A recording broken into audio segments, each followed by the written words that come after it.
Public ಟೈಮ್ಸ್ಗೆ ಸ್ವಾಗತ. ಭಾರತೀಯ ಜನತಾ ಪಕ್ಷದವರು ಮತ್ತು JDS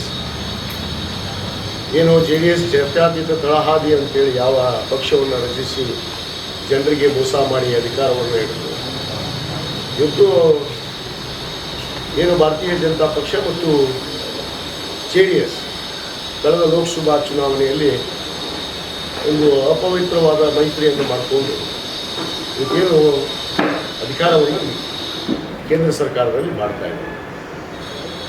ಇವತ್ತು ನಮ್ಮ ನಾಯಕರಾದಂಥ ಸನ್ಮಾನ್ಯ ಮುಖ್ಯಮಂತ್ರಿಗಳ ಮೇಲೆ ಸುಳ್ಳು ಆರೋಪ, ಯಾವುದೇ ದಾಖಲೆಗಳಿಲ್ಲ ಇವ್ರ ಹತ್ರ, ಯಾವುದೇ ಅದರಲ್ಲಿ ಆರೋಪ ಇರಲಾರ್ದೇ ಇವತ್ತು ಆರೋಪಗಳನ್ನು ಮಾಡೋದಕ್ಕೆ ಕೆಲಸ ನಿರ್ಧಾರ ನಡೀತಾ ಇದೆ.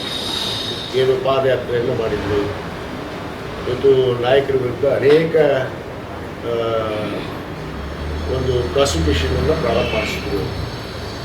ಇವತ್ತೇನು ನಮ್ಮ ರಾಜ್ಯದ ಗಣವತ್ತ ರಾಜ್ಯಪಾಲ ಸಂವಿಧಾನಾತ್ಮಕವಾದ ಒಂದು ಹುದ್ದೆ, ಭಾಳ ಗೌರವಿತವಾದ ಹುದ್ದೆ, ಅದು ರಾಷ್ಟ್ರಪತಿಗಳಿರ್ಬೋದು, ರಾಜ್ಯಪಾಲರಿರ್ಬೋದು. ಇವತ್ತು ನಮ್ಮ ದೇಶದಲ್ಲಿ ಭಾಳ ಅತ್ಯುನ್ನತ ಸ್ಥಾನ ಅದು ಸಂವಿಧಾನದ ಅಡಿಯಲ್ಲಿ ಸಂವಿಧಾನಾತ್ಮಕವಾಗಿ ಇವತ್ತೇನು ಭದ್ರತೆ ಇಟ್ಕೊಂಡು ಹೊಂದಿರುವಂಥ ಹುದ್ದೆ. ಇವತ್ತು ಆ ಹುದ್ದೆಗೆ ಇವತ್ತು ಚ್ಯುತಿ ತರುವಂಥ ಕೆಲಸ ಇವತ್ತು ನಮ್ಮ ಕರ್ನಾಟಕ ರಾಜ್ಯದ ರಾಜ್ಯಪಾಲರು ಇವತ್ತು ಮಾಡ್ತಾ ಇದ್ದಾರೆ. ಏನಿವತ್ತು ಭಾರತೀಯ ಜನತಾ ಪಕ್ಷ JDS ಪಕ್ಷದ ಒಬ್ಬ ಏಜೆಂಟ್ ಆಗಿ ಇವತ್ತು ಈ ಒಂದು ಏನು ಮೊಕದ್ದಮೆಯನ್ನು ಅನುಮತಿಯನ್ನು ನೀಡೋದ್ರ ಮುಖಾಂತರ, ನಮ್ಮ ಮುಖ್ಯಮಂತ್ರಿಗಳ ವಿರುದ್ಧ ಅನುಮತಿಯನ್ನು ನೀಡೋದ್ರ ಮುಖಾಂತರ ಏನು ಹುನ್ನಾರ ನಡೆಸಿದ್ದಾರೆ. ಅಂದರೆ ಯಾವುದೇ ರೀತಿಯಲ್ಲಿ ಒಂದು ಕಡೆಗೆ 2ನೇ ಬಾರಿ ಸನ್ಮಾನ್ಯ ಸಿದ್ದರಾಮಯ್ಯನವರು ಮುಖ್ಯಮಂತ್ರಿಗಳಾದರು ಅನ್ನೋದು ಒಂದು ಹೊಟ್ಟೆ ಕಿಚ್ಚು. ಇನ್ನೊಂದು ಅವರು ಆಡಳಿತ ಮಾಡ್ತಿರುವಂಥದ್ದು ನೋಡಿದರೆ ಇವರೆಲ್ಲಿ ಈ ದೇಶದಲ್ಲೇ ಕೈ ಬಿಟ್ಟು ಹೋಗ್ತಾರೆ ಅನ್ನೋದು ಭಯ ಕೂಡ ಇವತ್ತು ಭಾರತೀಯ ಜನತಾ ಪಕ್ಷಕ್ಕೆ JDSನಲ್ಲಿ ಪ್ರಾರಂಭ ಆಗಿದೆ. ಯಾಕಂದರೆ ಮೊನ್ನೆ ನಡೆದಂಥ ಲೋಕಸಭಾ ಚುನಾವಣೆಯ ಉದಾಹರಣೆ. ಇವತ್ತು ಭಾರತೀಯ ಜನತಾ ಪಕ್ಷ ಏನು 400ಕ್ಕೂ ಹೆಚ್ಚು ಸೀಟ್ ಗೆಲ್ತೀನಿ ಅಂತೇಳಿ ಜಂಬವನ್ನು ಮುಚ್ಕೊಂಡಿತ್ತು. ಇವತ್ತು ಅವ್ರಿಗೆ ಬಹುಮತ ಕೂಡ ಬರಲಿಲ್ಲ.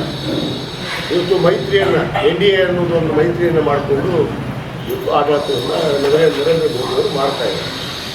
ಆದರೆ ಈ ದೇಶದಲ್ಲಿ ಅವರಿಗೆ ಮುಂದೆ ಉಳಗಾಲ ಇಲ್ಲ ಅನ್ನೋದು ಭಾಳ ಸ್ಪಷ್ಟವಾಗಿರುವಂಥದ್ದು ಜನರು ಕೊಟ್ಟಿರುವಂಥ ತೀರ್ಪಿನ ಮೇಲೆ ಇವತ್ತು ಅವರು ಕೂಡ ಒಂದು ಆಲೋಚನೆಯನ್ನು ಮಾಡಿ ಇವತ್ತು ಕರ್ನಾಟಕದಲ್ಲಿ ಅಧಿಕಾರವನ್ನು ಮಾಡ್ತಿರುವಂಥ ಕಾಂಗ್ರೆಸ್ ಪಕ್ಷವನ್ನು, ಸಿದ್ದರಾಮಯ್ಯನವರ ನಾಯಕತ್ವವನ್ನು ಇವತ್ತು ನಾವು ಅವರಿಗೆ ಹಿನ್ನಡೆಯನ್ನು ಮಾಡಿದರೆ, ಅವರಿಗೆ ಇವತ್ತು ನಾವು ಏನಾದರೂ ಒಂದು ಆತಂಕವನ್ನು ಒಡ್ಡಿದ್ರೆ ಇವತ್ತು ಅವರು ಪಕ್ಷದ ವರ್ಚಸ್ಸು ಕಡಿಮೆ ಆಗುತ್ತೆ, ನಾಯಕತ್ವ ವರ್ಚಸ್ಸು ಕಡಿಮೆ ಆಗುತ್ತೆ.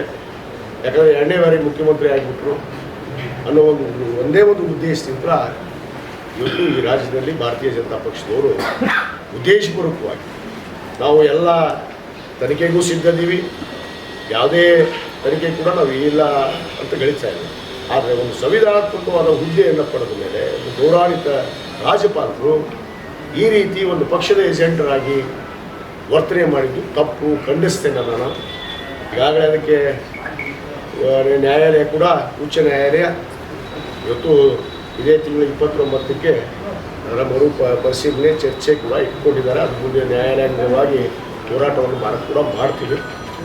ಆದರೆ ಇವತ್ತು ರಾಜ್ಯದಲ್ಲಿ ಈ ರೀತಿ ಬೆಳವಣಿಗೆಗಳು ಆಗ್ಬಾರ್ದು. ಯಾಕಂದರೆ ಒಂದು ಸರ್ಕಾರ ಅಸ್ತಿತ್ವ ಭಾಳ ಸ್ಪಷ್ಟ ಬಹುಮತದಿಂದ ನಾವು ಸರ್ಕಾರವನ್ನು ಮಾಡಿದ್ವಿ.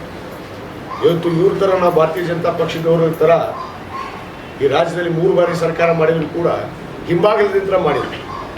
ಯಾವತ್ತೂ ಈ ರಾಜ್ಯದ ಜನತೆಯವರಿಗೆ ಸ್ಪಷ್ಟ ಬಹುಮತವನ್ನು ನೀಡಿಲ್ಲ. ಎಲ್ಲಿ ನೀಡಿದ್ದಾರೆ? ಯಾವತ್ತೂ ಕೂಡ ಈ 120 ಸೀಟು 130 ಸೀಟು ಗೆಲ್ಲಿಸುವಂಥ ಕಾರ್ಯ ಆಗಲಿಲ್ಲ.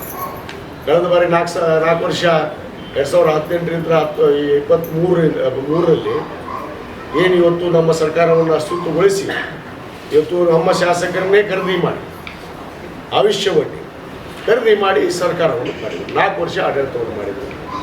4 ವರ್ಷ ಆಡಳಿತವನ್ನು ಯಾವ ರೀತಿ ಕೊಟ್ಟರು ಅನ್ನೋದು ಈ ರಾಜ್ಯದ ಜನತೆ ನೋಡಿ ಬೇಸತ್ತೆ ಇವತ್ತು ಕಾಂಗ್ರೆಸ್ಸಿಗೆ ಅಧಿಕಾರಕ್ಕೆ ತಂದಿದೆ.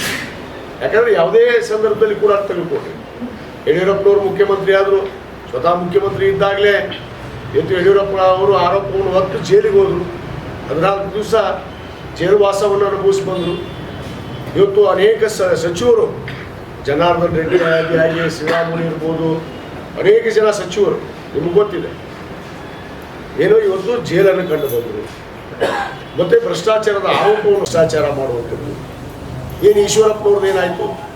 ಹಿಂದಿನ ಸರ್ಕಾರದಲ್ಲಿ ಏನು ಹೆಸರು ಹೆಗ್ಗಳಿಕೆಯನ್ನು ಪಡೆದು 40% ಸರ್ಕಾರ ಅಂತ ಹೆಗ್ಗಳಿಕೆಯನ್ನು ಪಡೆದು ಇಷ್ಟೆಲ್ಲ ಪಡೆದು ನಾಚಿಕೆ ಇಲ್ಲಾರ್ದೇ ಇನ್ನೊಬ್ಬರ ಮೇಲೆ ಬರಳು ಮಾಡಿ ತೋರಿಸುವಂಥದ್ದು ತಪ್ಪು. ಈ ರೀತಿ ಬೆಳವಣಿಗೆ ರಾಜಕಾರಣದಲ್ಲಿ ಸರಿಯಲ್ಲ. ಇದನ್ನು ನಾನು ಖಂಡಿಸ್ತೇನೆ. ಇದಕ್ಕೆ ನಾವು ಉತ್ತರವನ್ನು ಕೂಡ ಕೊಟ್ಟಿದ್ದೇವೆ, ಪಾದಯಾತ್ರೆ ಕೂಡ ಮಾಡಿದ್ದೇವೆ, ಇವತ್ತು ಸಮಾವೇಶವೂ ಕೂಡ ಮಾಡಿದ್ದೀವಿ, ನ್ಯಾಯಾಂಗ ಹೋರಾಟ ಕೂಡ ನಾವು ಮಾಡ್ತೀವಿ. ನಮಗೆ ಭಾಳಷ್ಟು ಸಂಪೂರ್ಣವಾದ ವಿಶ್ವಾಸ ನಮ್ಮ ನಾಯಕರ ಮೇಲಿದೆ, ನಮ್ಮ ಮುಖ್ಯಮಂತ್ರಿಗಳಂಥ ಸಿದ್ದರಾಮಯ್ಯನವ್ರ ಮೇಲೆ ಮತ್ತು ಡಿ ಕೆ ಶಿವಕುಮಾರ್ ಮೇಲೆ. 5 ವರ್ಷಗಳ ಕಾಲ ಈ ರಾಜ್ಯದಲ್ಲಿ ನಾವೇನು 136 ಶಾಸಕರು ಇವತ್ತು ನಮ್ಮ ಮುಖ್ಯಮಂತ್ರಿಗಳಂಥ ಸನ್ಮಾನ್ಯ ಸಿದ್ದರಾಮಯ್ಯವ್ರ ಜೊತೆಗಿದ್ದೀವಿ, ಸರ್ಕಾರದ ಜೊತೆಗಿದ್ದೀವಿ. ಯಾವುದೇ ಕಾರಣಕ್ಕೂ ಕೂಡ ಈ ಸರ್ಕಾರವನ್ನು ಇವರು ಅಲ್ಲಾಡಿಸೋಕ್ಕಾಗೋದಿಲ್ಲ ಅನ್ನೋ ಮಾತನ್ನು ಭಾಳ ಸ್ಪಷ್ಟವಾಗಿ ನಾನು ಈ ಸಂದರ್ಭದಲ್ಲಿ ಇವತ್ತು ಅವರಿಗೆ ನಮ್ಮ ಮುಖಾಂತರ ಉತ್ತರವನ್ನು ಕೊಡ್ತಾ ಇವತ್ತು ಸ್ಥಳೀಯವಾಗಿ ಇನ್ನಷ್ಟು ಸುದ್ದಿಗಳನ್ನು ನೋಡಲು ಪಬ್ಲಿಕ್ ಟೈಮ್ಸ್ ಸಬ್ಸ್ಕ್ರೈಬ್ ಮಾಡಿ, ಬೆಲ್ ಬಟನ್ ಒತ್ತಿ.